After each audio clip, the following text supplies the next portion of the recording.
이 시간에 하나님 없는 삶이라는 제목으로 우리가 함께 말씀의 은혜를 나누려 합니다. 주중에 성도들과 전화로 이야기를 나누면서 제게 성도님들이 하시는 말씀들이 교회에 나갈 수 없어서 가정에서 어쩔 수 없이 예배를 드리고 있는데, 가정에서 예배 드리고 나서 뭔가 만족이 되지 않습니다. 이러한 말씀들을 하시는 것을 제가 들었습니다. 우리가 지금까지 해왔던 그러한 신앙의 습관에서 벗어나 있을 때 겪게 되는 그러한 어색함입니다. 그럼에도 우리는 어떠한 상황에서도 예배하는 예배자가 되어야 합니다. 예배는 우리의 만족을 위한 것이 아닙니다. 우리의 만족을 위해서 예배하는 것이 아니라 오직 하나님이 기쁘시게 받으시는 예배, 바로 그 예배에 우리는 집중해야 합니다.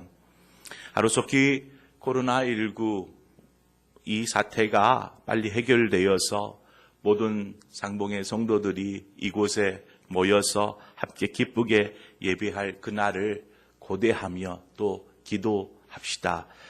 오늘도 예배당에서나 또 영상을 통해서 예배하고 계실 우리 성도님들, 그 어느 곳에서나 성령의 기름 부으심이 있기를 소망합니다.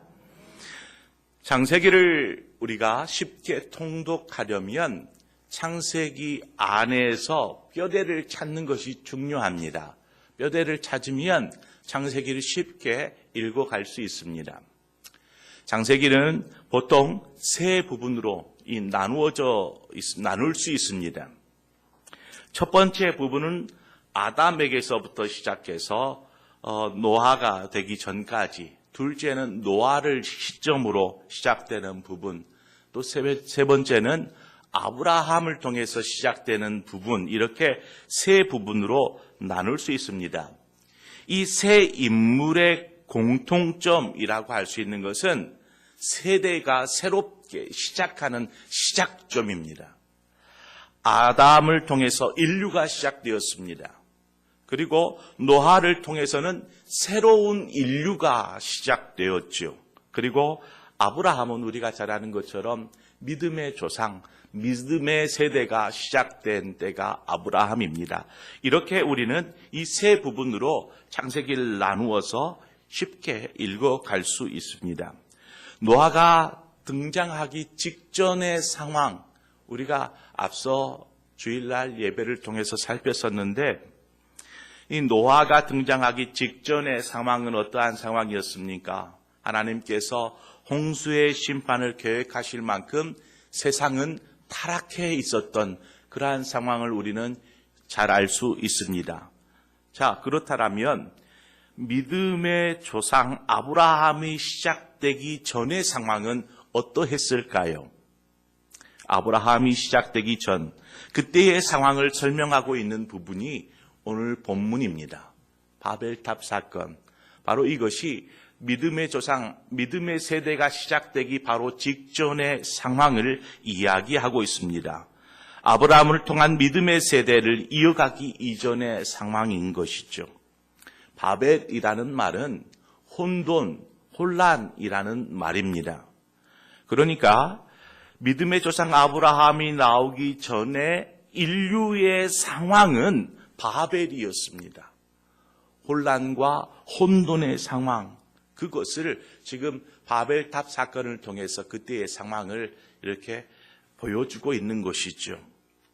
무엇에 대한 혼돈과 혼란이었을까요? 무엇에 대한? 그것은 당시 사람들의 생각이 혼돈스러웠고 그들의 삶이 혼란스러웠음을 이야기하고 있습니다.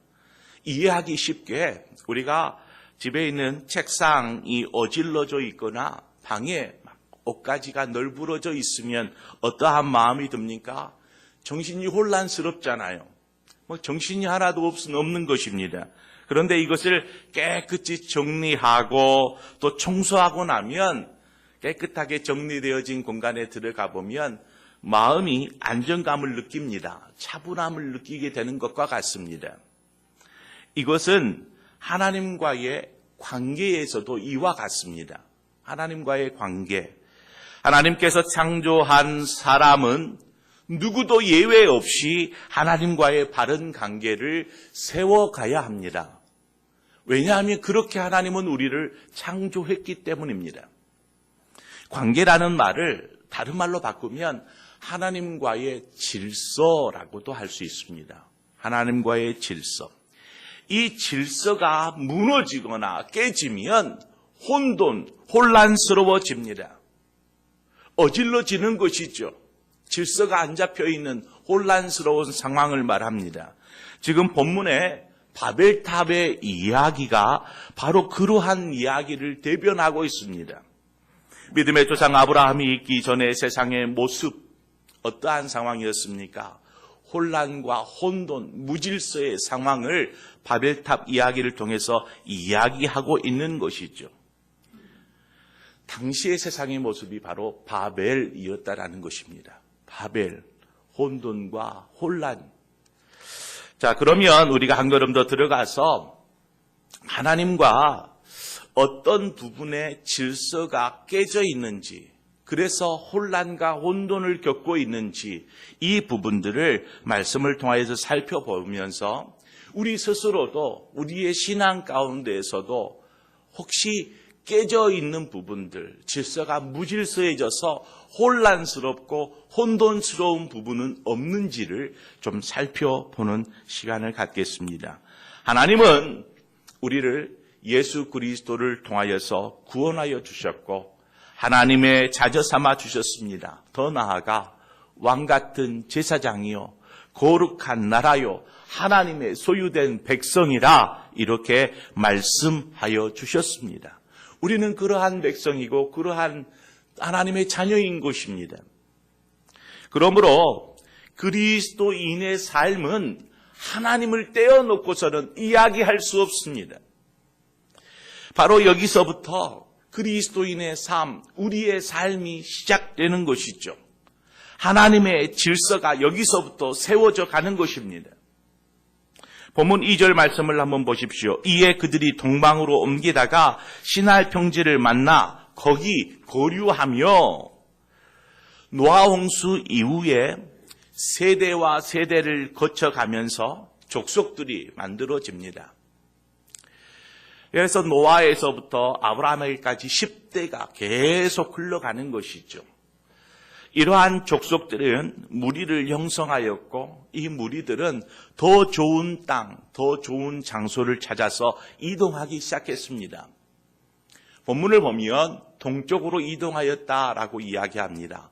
동쪽으로 계속해서 더 좋은 조건의 땅을 찾아서 이동하다가 시날 평지에 이르렀습니다. 이곳이 어디인지는 명확하게 알 수 없지만 지금 큰 무리가 함께 살 수 있는 그런 넓은 평원이었습니다. 이곳은 사람이 살기에 매우 좋은 환경과 조건을 가지고 있었기 때문에 이 무리들이 이 시날 평지에서 정착하게 됩니다. 이들은 시날 평지에 자신들이 정착할 수 있도록 성읍을 만들려고 하죠. 그런데 성읍을 만들 만한 재료가 주위에 변변치 않았습니다. 성읍을 만들 만한 재료들이. 그러다가 생각해낸 것이 벽돌을 구워서 만드는 것이었죠. 또한 진흙을 대신한 역청을 재료로 해서 성읍을 쌓아가는 것입니다. 이 모습을 보면 사람은 어떤 좋은 주거의 환경을 갖고 싶어 하는 것이죠. 우리도 마찬가지지 않습니까? 좋은 환경에서 살고 싶은 것입니다. 그래서 열심히 돈을 모아서 집을 장만하고 더 열심히 모아서 더 큰 집을 장만하고 뭐 이런 것 아니겠습니까? 이처럼 더 편리한 삶을 살려고 합니다. 뿐만 아니라 자신의 지혜를 모아서 여러 가지 삶의 도구들을 개발하고 또 발명하면서 더 풍족하고 안락하고 평안한 삶을 누리려고 합니다. 여기까지의 삶을 보면 그냥 정상적인 사람의 삶의 모습이라 이렇게 이야기할 수 있습니다. 전혀 이상할 것도 없고 잘못된 것도 발견되지 않습니다. 그런데 문제는 이렇게 좀 더 좋은 환경을 찾고 싶어 하고 좀 더 편안하고 안락한 삶을 살려고 하다 보니까 여기에서 문제가 발생하는 것입니다. 이것들의 온통 마음이 빼앗겨버리는 것이죠. 여기에만 온통 마음이 빼앗겨버리는 것입니다. 그러면서 여기서부터 하나님과의 질서가 삐걱거리기 시작하는 것입니다. 하나님 안에서 안정감을 찾지 못하고 이러한 자신들이 만들어 놓은 삶 속에서 스스로의 안정감을 찾으려 하는 것이죠. 앞서 우리의 삶의 이유, 우리의 삶의 목적이 하나님께 있다. 우리가 살아가는 이유는 하나님께 있다. 말씀을 드렸습니다. 오늘 본문에 나오는 이들은 하나님이 아니라 평안을 주는 환경을 목적으로 살아가는 것이죠. 철저히 자기 자신을 위한 삶을 살아가고 있는 것입니다. 하나님을 위한 삶은 무엇이며 지금 이 상태에, 이 상황에 하나님은 어디에 계시는 것일까요? 바벨탑의 이야기들을 이렇게 살펴보면서 이들이 하나님을 위한 삶, 또 하나님과 함께하는 삶을 살고 있었다라고 그러한 대목을 발견할 수가 없습니다. 그저 그냥 자신의 삶을 위해서 좀 더 편안하고 안전하고 풍요로운 그러한 것만을 찾아서 나아가는 삶의 모습을 볼 수 있는 것이죠. 평안할 것 같던 삶에 여러분 문제가 발생하면 어떻게 될까요?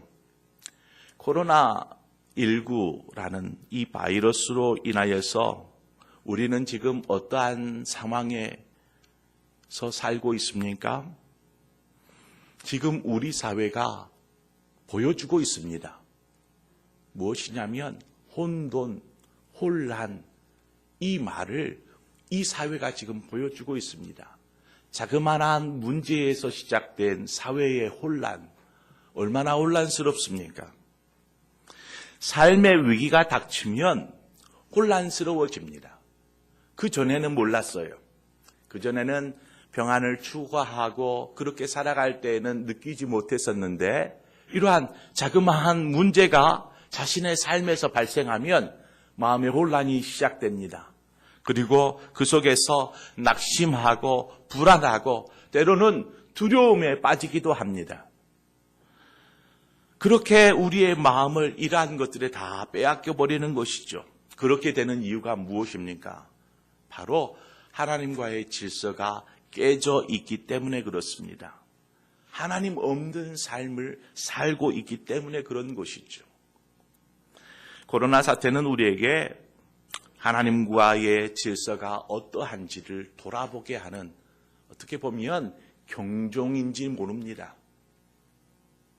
우리가 하나님과 어떻게 지금 관계를 이루어가고 있는지. 그렇습니다. 습관적으로 예배 드리고 그렇게 신앙생활 할 수 있어요. 하지만 그 안에 우리의 중심이 하나님과 올바른 질서를 세워가고 있는가? 이 부분에 대해서는 잘 모르죠. 하나님만이 아십니다. 우리 자신만이 압니다. 그래서 이러한 사태를 통하여서, 이러한 혼란스러운 상황을 통해서 우리는 우리 스스로의 신앙을 되짚어 보아야 합니다. 세상 어느 곳에서도 더 아무리 좋은 신할 평지, 이러한 평지에서도 우리에게 평안을 주지 못합니다. 우리의 평안은 오직 하나님 안에 머물러 있을 때, 하나님과 함께 있을 때에 하나님과의 올바른 질서를 세워가는 그곳에 평안이 있는 것입니다. 어린아이가 혼자 있을 때는요, 불안해해요. 혹여나 무슨 일이 닥치기라 하면 막 울고 난리가 납니다. 그런데 엄마를 발견해봐요. 아빠를 발견해봐요. 그럼 얼른 달려가서 그 품에 안깁니다. 그 품에 안겨 있을 때에는 그 전에 불안함, 초조함 이런 것들을 느끼지 않습니다. 그 안에서, 그 품 안에서 평안과 안정을 찾는 것이죠. 우리는 하나님 그 품에 있을 때에 우리는 안전할 수 있습니다.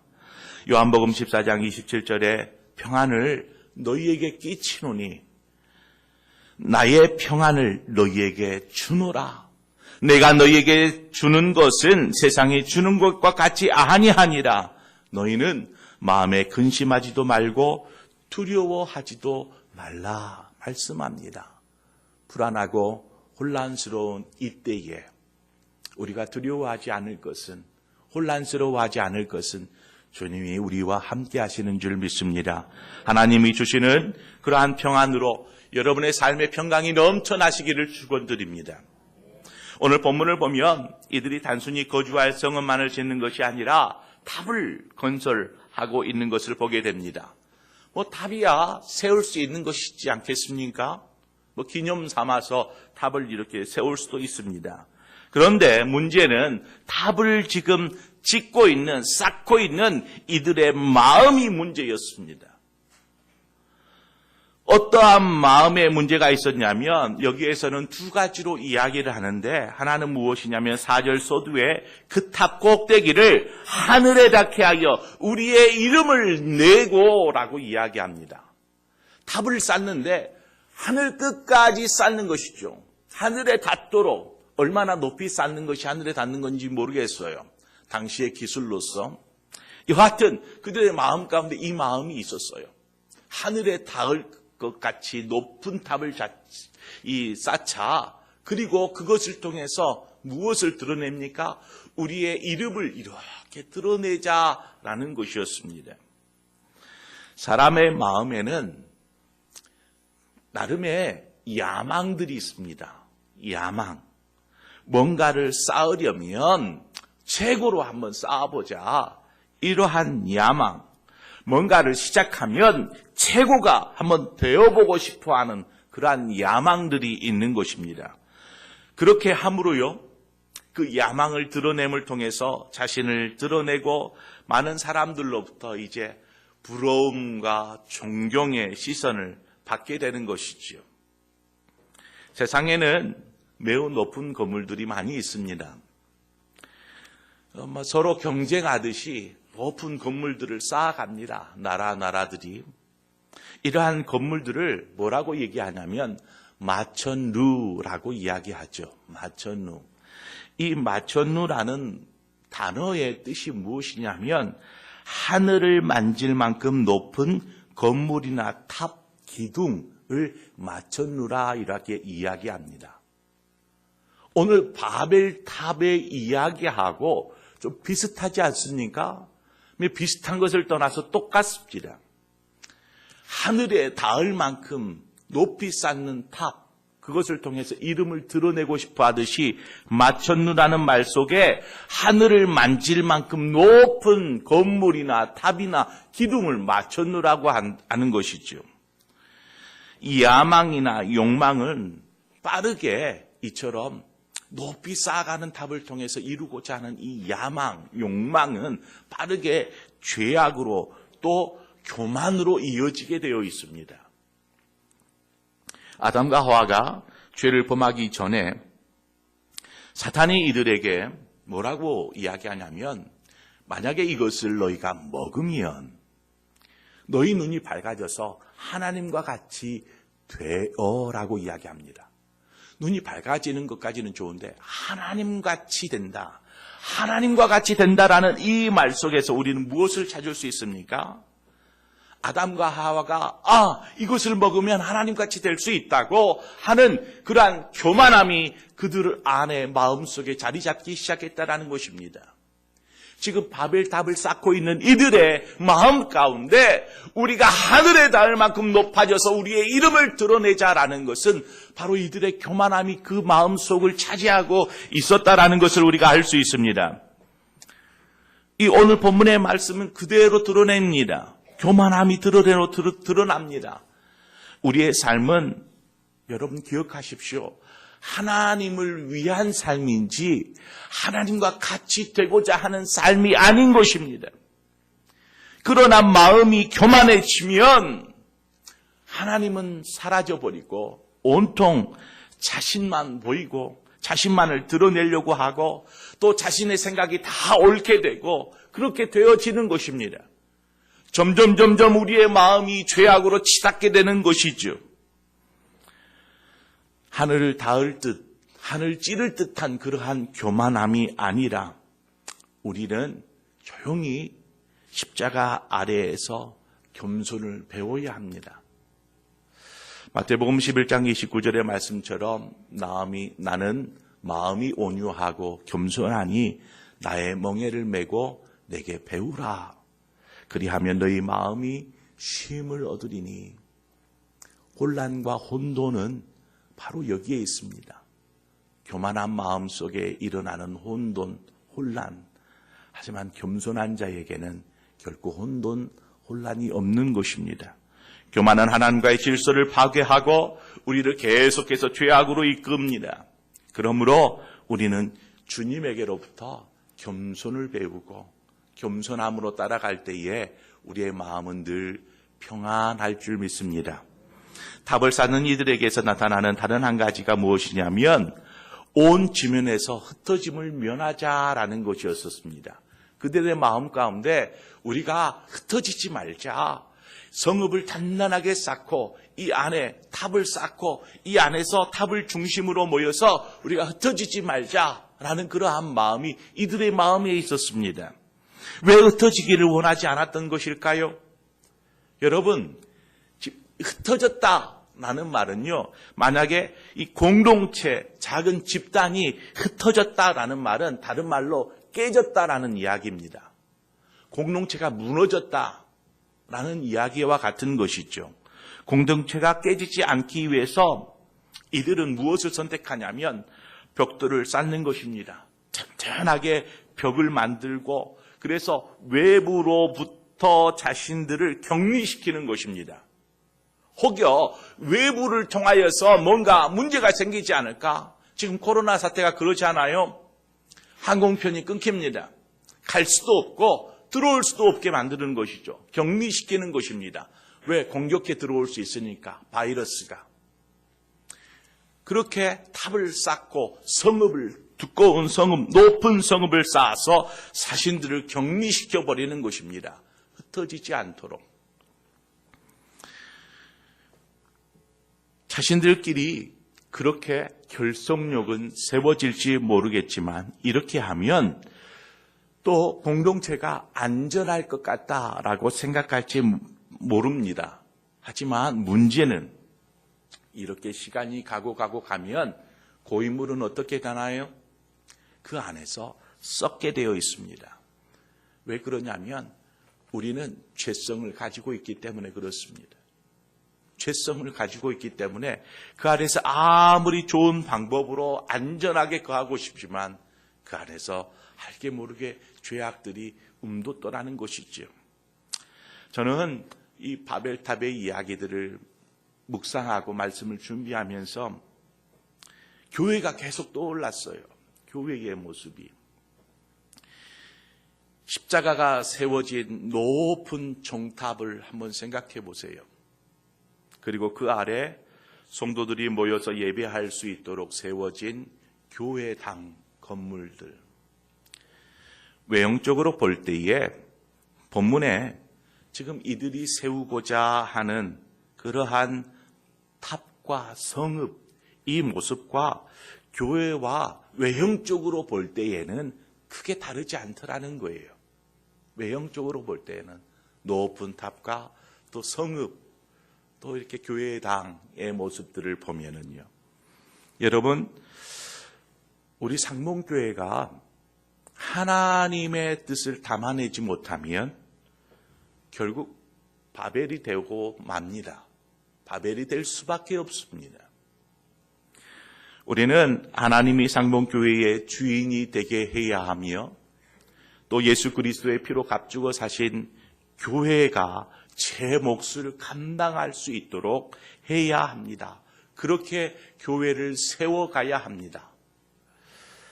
교회는 두 가지의 큰 특징을 가지고 있습니다. 한 가지는 무엇이냐면 잘 모이는 교회이고 또 한 가지는 흩어지는 교회입니다.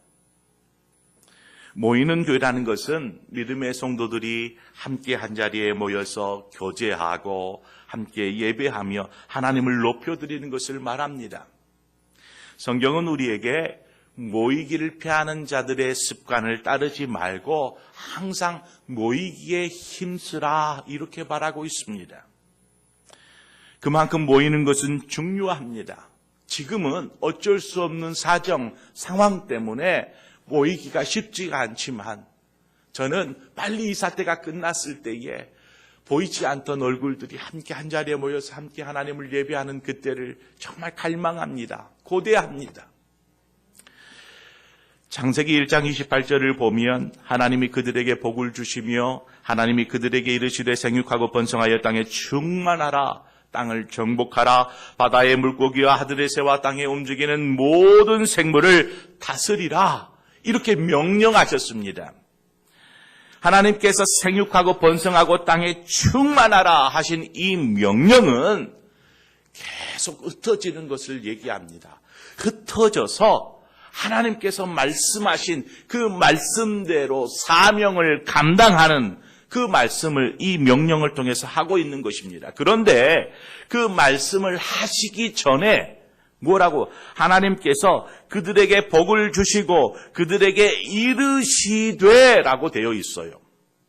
그 말은 이들이 모여 있을 때에 하나님께서 그들에게 복을 주시고 말씀하시는 것이죠. 이렇게 해라 라고. 그래서 우리가 모여 있을 때에 하나님의 축복이 있는 것입니다. 모여 있을 때에 하나님의 음성을, 하나님의 말씀을 들을 수 있습니다. 그리고 모여 있을 때에 우리의 사명을 분명하게 발견하게 됩니다. 자, 그 이후에는 어떻게 해야 될까요? 성도와 교회는 흩어져서 하나님의 명령을 따라서 주어진 사명을 감당하는 그러한 사명자의 삶을 살아야 하는 것입니다. 흩어져서 교회의 사명을 다해야지요. 성도들이 흩어져서 또 거룩한 하나님의 백성으로서의 사명을 감당해 가는 것입니다. 본문의 바벨탑 사건은 하나님의 이름으로 모이지 않았습니다. 하나님의 이름으로 모이지 않았을 뿐만 아니라 자신들의 그 평안한 삶, 그 삶을 위해서 또 자신들의 야망을 쫓아서 사는 그러한 삶을 보게 됩니다. 결국 하나님을 잃어버린 것이죠. 하나님이 없는 그러한 삶은 헛된 삶이요, 헛된 인생일 수밖에 없는 것입니다. 코로나 사태로 인해서 혼란한 이때에 빨리 이 문제가 해결되는 것도 중요한데요. 이 일을 통해서 하나님께서 우리에게 무엇을 말씀하시고자 하는지 오늘 창세기 11장의 말씀을 통하여서 하나님과의 관계가 지금 우리 안에서 잘 세워지고 있는지, 교회는 교회로서의 사명을 잘 감당하고 있는지를 좀 돌아보면서 만약에 이 부분 안에 흩어졌던, 깨졌던 그러한 질서가 깨졌던 부분이 있거나 우리 안에 혼란과 혼돈이 있는 그러한 삶의 영역들이 있다라면 이것들을 이때에 다시금 하나님 앞에서 질서를 세워가고 그 안에서 평안을 회복하고 다시금 능력 있게 우리에게 주어진 신앙의 삶을 살아야 할 줄 믿습니다. 또한 교회의 사명을 감당하는 그러한 우리 상봉교회가 되어야 될 줄 믿습니다. 그래서 우리의 삶이 바벨탑이 아니고 아브라함을 통해서 믿음의 세대가 시작되어지듯이 우리의 삶이 믿음으로 온전하여져서 참 하나님이 기뻐하신 그 뜻들을 우리의 삶을 통해서 드러내고 사명을 감당함으로 하나님의 영광이 되어지는 그러한 저와 여러분의 삶이 되어지기를 주님의 이름으로 축원드립니다. 우리 함께 기도하겠습니다. 하나님 아버지, 주일을 맞아서 교회에 오고 싶지만 지금의 상황에서 여의치 않아 각 가정에서 또 있는 초소에서 하나님을 예배하고 있는 우리 상봉의 성도들을 주님 기억하여 주옵소서. 그들 안에 놀라우신 하나님의 만지심, 품어주심이 있게 하셔서 그 안에서 안식을 찾고 회복을 얻고 그렇게 주님이 주신 귀한 은혜 가운데 머무를 수 있도록 주님 인도하여 주옵소서. 삶을 구별하여서 예배함으로 드릴 수 있는 예배자로 살게 하여 주옵소서. 오늘 우리에게 주신 말씀처럼 우리가 하나님 없이는 살아갈 수 없습니다. 하나님의 영광을 위해서 살도록 창조되은 그러한 사실들을 다시 한번 되새기면서 혼란에 빠졌던 우리의 삶이 하나님과의 올바른 관계로 올바른 질서를 세워가는 우리의 모습들이 될 수 있도록 인도하여 주옵소서. 예수 그리스도의 이름으로 기도하옵나이다. 아멘.